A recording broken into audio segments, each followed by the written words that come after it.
আর এই উশ্রী ফলস হচ্ছে একটা ফলস।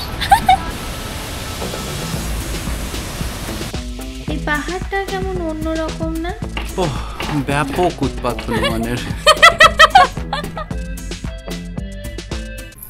হ্যালো এভরিওয়ান, কেমন আছেন সবাই? দেশে বিদেশে উইথ সাউন্ড চ্যানেলে নতুন একটা ভিডিওতে আপনাদের সকলকে স্বাগত জানাই।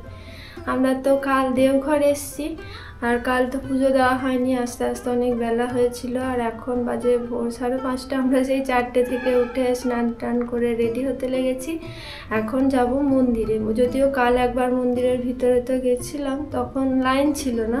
আর এখন দেখা যাক, এখন যদি লাইন ফাঁকা থাকে তাহলে তো এমনিই ঢুকতে পারবো, না হলে আবার সেই ভিআইপি লাইনের টিকিট কাটতে হবে। এই যে আমরা 3জনেই রেডি হয়ে গেছি, আর ওই রুমে মারাও রেডি হচ্ছে। তো চলো এবার তাড়াতাড়ি বেরোই। সকাল সকাল টাওয়ার চকের সামনেটা একেবারে ফাঁকা, তেমন লোকজন নেই। এবার ঝটপট একটা টোটো ধরে মন্দিরে যাওয়া যাক। এই তো মন্দিরের গেটের সামনের গলিতেই নামিয়ে দিল। আর এই মন্দিরের ভিতরেই দেখুন ফুল, মালা, গঙ্গা জল সবই বিক্রি হচ্ছে। আর এই যে ফুলের ডালাটা আর গঙ্গা জলটা আমি নিয়েছি। এবার জেনারেল লাইনে গিয়ে আবার দেখি কি অবস্থা। ভিআইপি লাইন তো মন্দিরের ভিতর থেকেই শুরু হয়েছে, কিন্তু জেনারেল লাইনটা মন্দির থেকে 5-6 মিনিট হেঁটে ওই যে উড়াল পুলটা দেখা যাচ্ছে ওখান থেকেই শুরু হয়েছে। সামনেটা তো এখন পুরোটাই ফাঁকা, দেখি কোথা থেকে লাইন শুরু হয়েছে। এদের ব্যবস্থা বেশ ভালো, রোদে বা বৃষ্টিতে যাতে কষ্ট না হয় তাই মাথার উপর কি সুন্দর শেড দিয়েছে। খানিকটা দূরে দূরে ফ্যান, বেশ কিছু বেসিনও আছে। এরা শিবগঙ্গা থেকে চান করে জল নিয়ে দৌড়াতে দৌড়াতে এসে জল ঢেলে তারপর থামবে। এদের জন্য আলাদা লাইনও আছে। এই তো আমরা এখন অনেক বড় লাইনের পিছনে দাঁড়িয়ে। আজ তো সোমবার, তাই এত ভোর থেকেও অনেক লাইন। তবে লাইন কিন্তু বেশ তাড়াতাড়ি এগোচ্ছে। বাবা,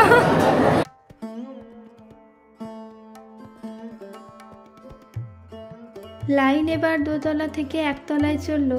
এবার দেখা যাক ওখানে আবার কপাক ঘুরতে হয়। ও বাবা, এ তো দেখছি ওপরে যপাক ঘুরলাম, নিচেও ঠিক তত পাকই ঘুরতে হবে।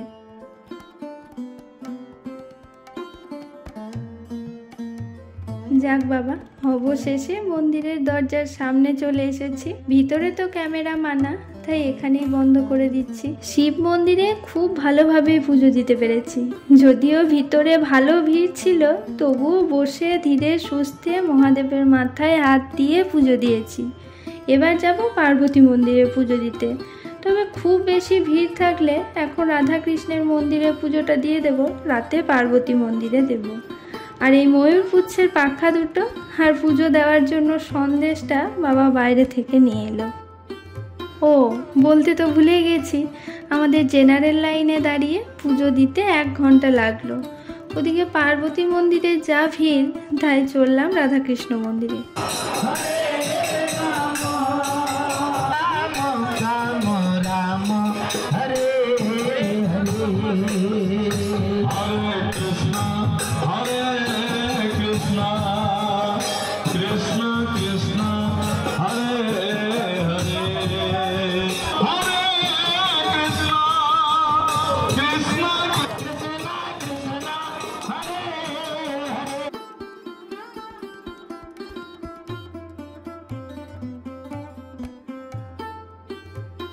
কখন সেই ভোর 4টেই উঠেছি, খুব খিদে পেয়ে গেছে।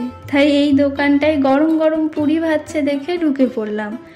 আমরা নিয়েছি পুরি, সবজি, জিলিপি। আর জিলিপিগুলো যে কি টেস্টি, আমি তো 2টো খেয়ে নিলাম। হোটেলে এসে চেঞ্জ করে রেডি হয়ে বেরিয়ে পড়েছি। আজ আমরা গিরিডির বিভিন্ন জায়গা ঘুরে দেখব।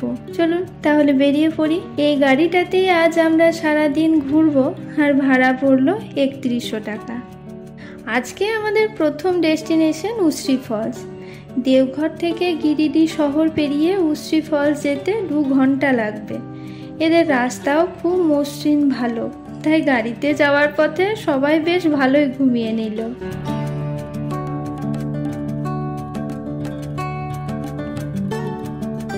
আমরা আমরা চলে এসেছি উশ্রী ফলসের একেবারে কাছে, আর এখানেই দেখছি অন্য সব টুরিস্টদের গাড়িগুলো রাখা আছে।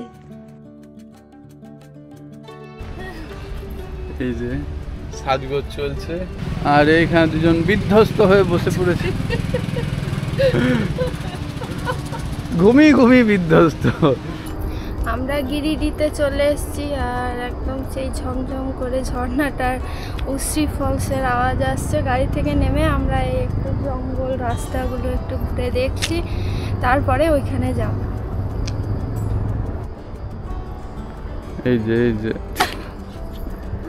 ঘাড়ে গাধা চাপানো যে কত কঠিন।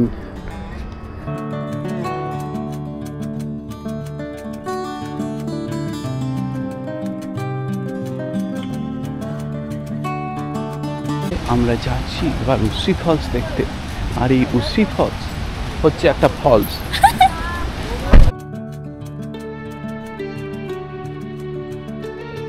এখানে আসার আগে উশ্রী ফলসের দু একটা ভিডিও দেখেছিলাম, ঝর্ণাতে একেবারে জলই ছিল না। তবে এবার কিছুদিন আগেই বৃষ্টি হওয়ায় বেশ ভালোই জল আছে, আর দেখতে তো দারুণ লাগছে। তবে স্রোত দেখে জলের একটু একটু ভয় করছে।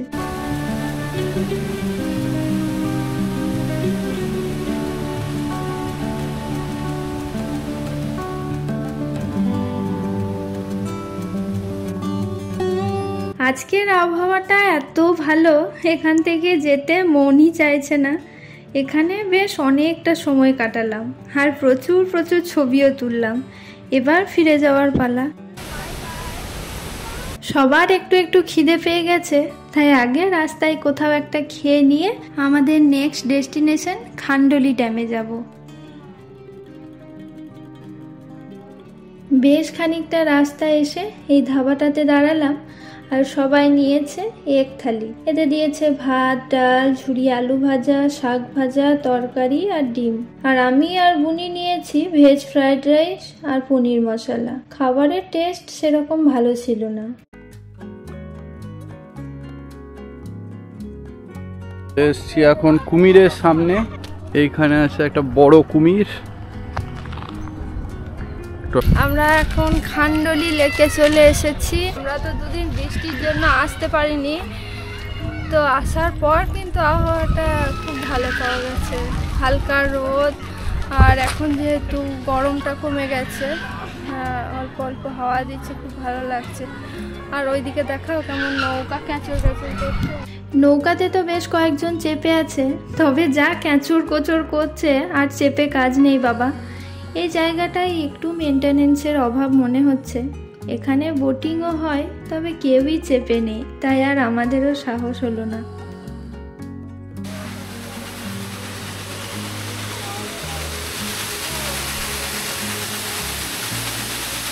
এটা ছাপিয়ে পড়ে যাচ্ছে যে।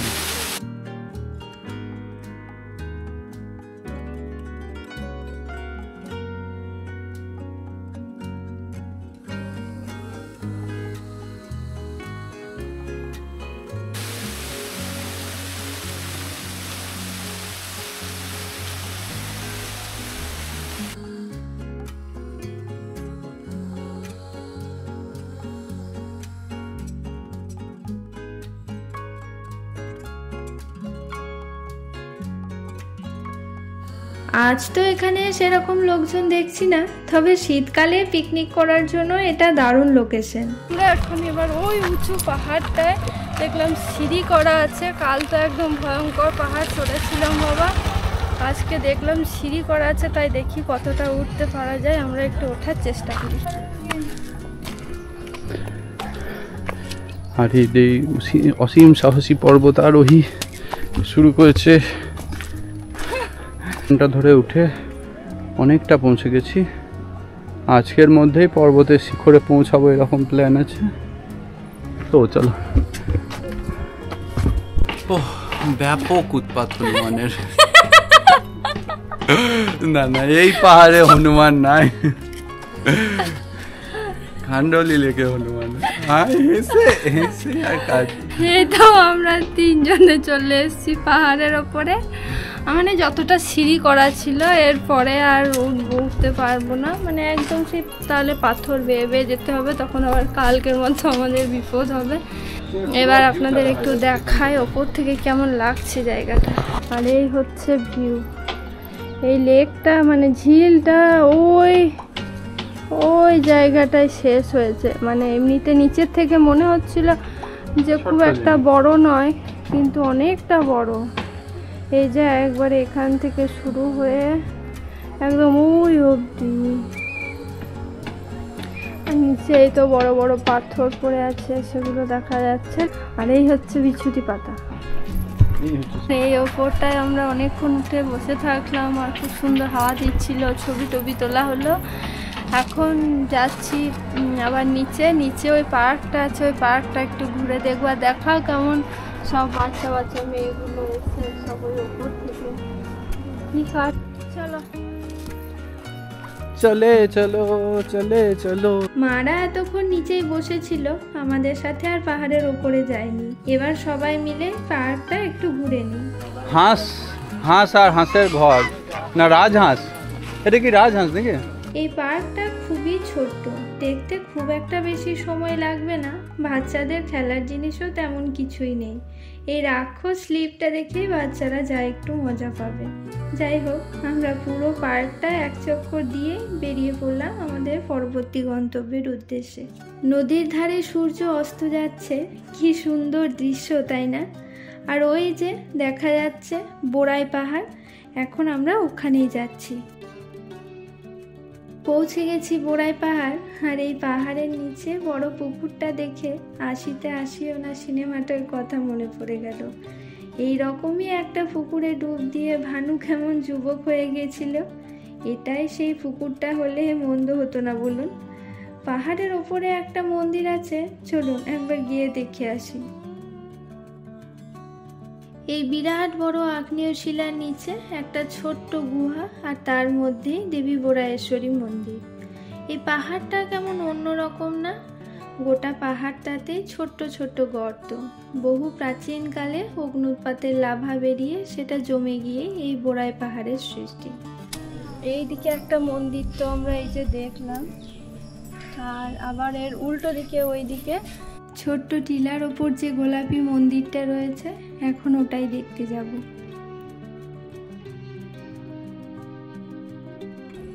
এই দুর্গম পথে আমরা হেঁটে চলেছি। হচ্ছে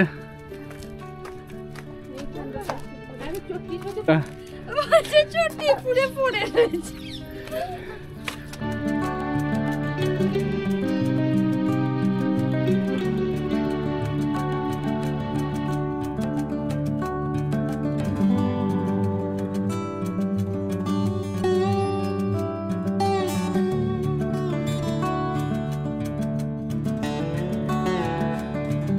গিয়ে এই আগ্নেয় শিলার মধ্যেও ধরেছি এই তো আমরা চলে আসছি নেমে এই ভয়ানক পথ বেয়ে।